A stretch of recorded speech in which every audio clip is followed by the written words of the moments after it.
Welcome back, everybody. Today we're going to take a deep dive into Elder Jeffrey R. Holland's talk, Okay. The Ministry of Reconciliation. Oh, yeah, this is a good one.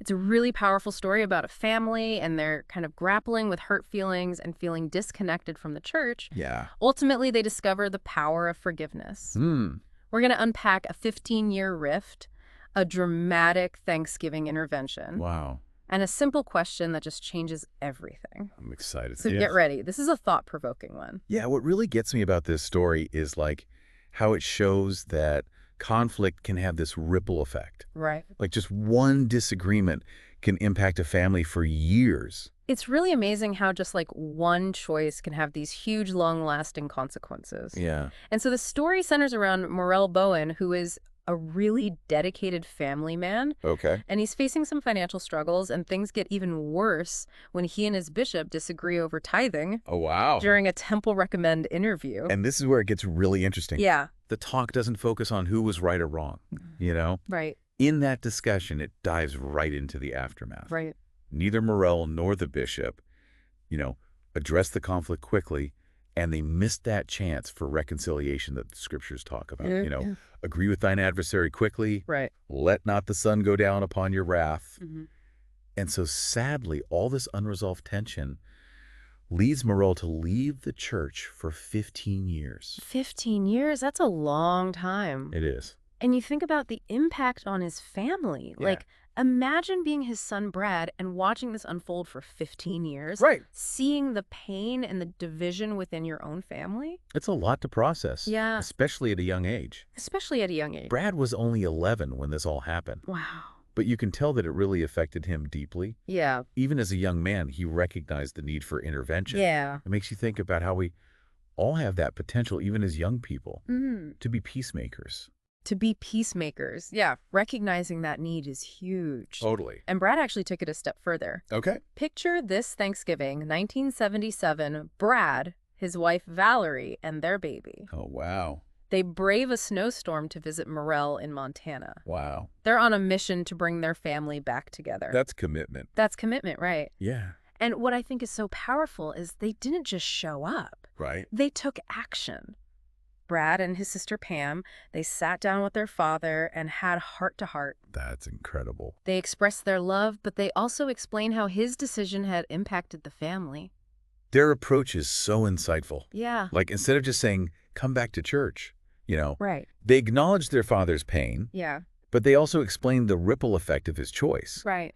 This is what Elder Holland refers to as being ambassadors for Christ. Mm-hmm. Like, Brad acted with love, but he didn't shy away from the truth. Right. It's that blend of empathy and conviction Yeah. that paves the way for genuine reconciliation. And surprisingly, Morrell agrees. Really. So I'm curious, what do you think was the turning point for him? Was it just their plea, or was there something else going on beneath the surface? It's tough to say for sure, Yeah. but I think it was a combination of factors. Okay. I mean, the persistence and genuine love from his children Right. definitely played a role. Yeah. But I also think there might have been a part of Morrell that was already yearning for healing, Okay. maybe a long longing for that connection with his family, Mm. and perhaps even with the church. That makes sense. Yeah. So he agrees to reconcile, but coming back after 15 years couldn't have been easy. Oh, no. How did that unfold? Well, it wasn't a simple process, but this is where I think we see the transformative power of forgiveness in action. Yeah. Morrell could have easily clung to his anger and resentment, Right. but instead he chose to let go. It's really a beautiful illustration of what Elder Holland calls the miracle of reconciliation.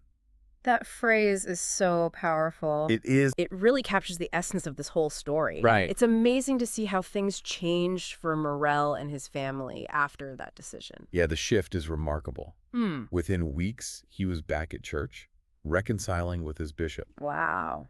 And the bishop's reaction speaks volumes. Oh, yeah. I mean, instead of judgment or coldness, he embraced Morrell Right. with genuine warmth, Wow. really embodying forgiveness and acceptance That moment must have been so healing Oh, I'm for sure. both of them. Yeah. It really emphasizes that reconciliation isn't about dwelling on the past or placing blame. Right. It's about coming together with love and forgiveness. Absolutely. And it goes beyond just coming back. Right. Morrell, he really embraced his return to the church. Yeah, he did. He accepted a calling to lead a small branch. Yeah. And what's amazing is how that branch just flourished under his leadership. Really? Yeah, it grew from like 25 members to over 100. Wow.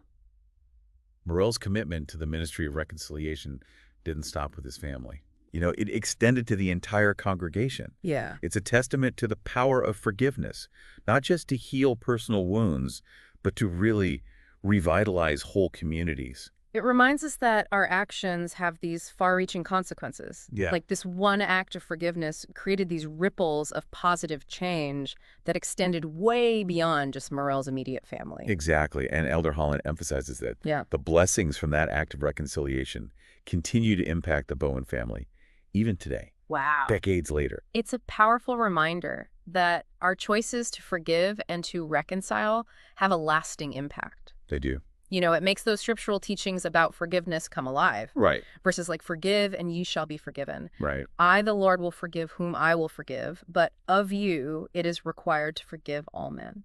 It's one thing to read them, but it's quite another to see them play out like in real life.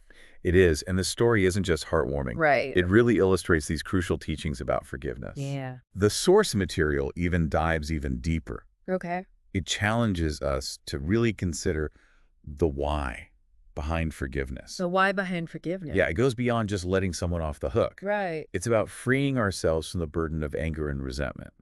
Elder Holland even quotes Shakespeare's The Tempest. Wow. He says, "Let us not burden our remembrance with a heaviness that's gone." That's such a powerful image. It is. Holding on to past hurts is like carrying around all this heavy baggage. Yeah. Forgiveness is the key to setting that baggage down and moving forward. I love that. But sometimes forgiveness feels like we're letting someone get away with hurting us. Right. How do we reconcile that with the need for justice or accountability? That's a really important question. Yeah. And Elder Holland addresses that directly. Okay. He clarifies that forgiveness doesn't mean condoning hurtful actions Right. or putting ourselves back into harmful situations. Right. It's about rising above the pain and choosing to heal, choosing to follow the path of Jesus Christ. Right. He also emphasizes that while we have a responsibility to forgive, Okay. true justice and accountability Yeah. ultimately rests with God. So forgiveness isn't about excusing the wrong. No? It's about choosing to heal ourselves and trusting in God's ultimate justice. Exactly. That's a powerful distinction. It is. And the source material calls us to be ambassadors for Christ, engaged in the ministry of reconciliation. I like that. It's about being peacemakers, actively seeking healing and unity in our relationships and in our communities. So where do we begin? Right. How do we practically apply this ministry of reconciliation in our own lives? Well, that's where personal reflection comes in. Okay. Elder Holland challenges us to examine our own hearts. Right. Are we holding on to any old grudges or resentments? Is there a relationship that needs mending? Yeah. He even uses this humorous analogy. Okay. He asks if we're clinging to grievances like expired leftovers in the fridge. Oh, I like that. It's a great analogy. It is. It makes you think, what old hurts am I still holding on to? Yeah. Who needs my forgiveness? Who do I need to reconcile with? Right. These are questions we should all be asking ourselves regularly. Yeah. It can be really hard to let go, It is. especially when those hurts run deep. Yeah. And I'm struck by how Elder Holland connects forgiveness to happiness. Oh, yeah. He talks about Jesus who was wounded in the house of his friends, yet still found the strength to forgive, to heal, and ultimately to be happy. Right. Have you noticed that connection in your own life? It's a really profound insight. Yeah. Forgiving others doesn't erase the wrong that was done, Right.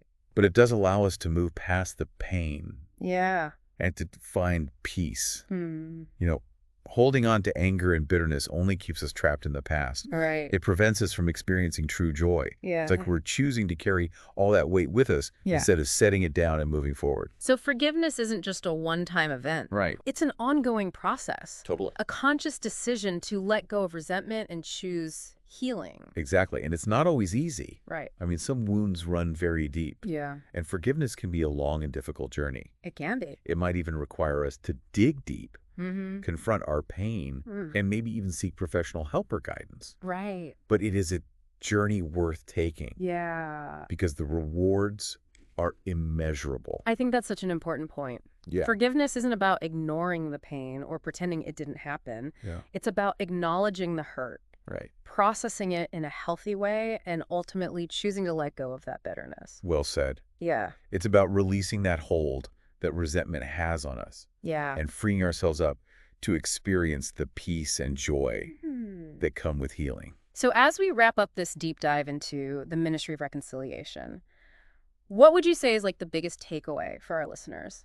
I think the biggest takeaway is that we all have the power to be peacemakers. We can choose to forgive, to reconcile, and to be instruments of healing in our families and in our communities. And in doing so, we not only bless others, but we also open ourselves up to incredible blessings. Right. Like peace and joy and spiritual growth. That's beautifully put. Thanks. I love how Elder Holland ends his talk with a call to action. Oh, yeah. He pleads with us to cease to contend one with another, Right. to repair old injuries, and to care for one another in love. It's powerful. It's a powerful reminder that we can't just talk about forgiveness. We Right. have to live it. We do. He leaves us with this really inspiring image. Okay.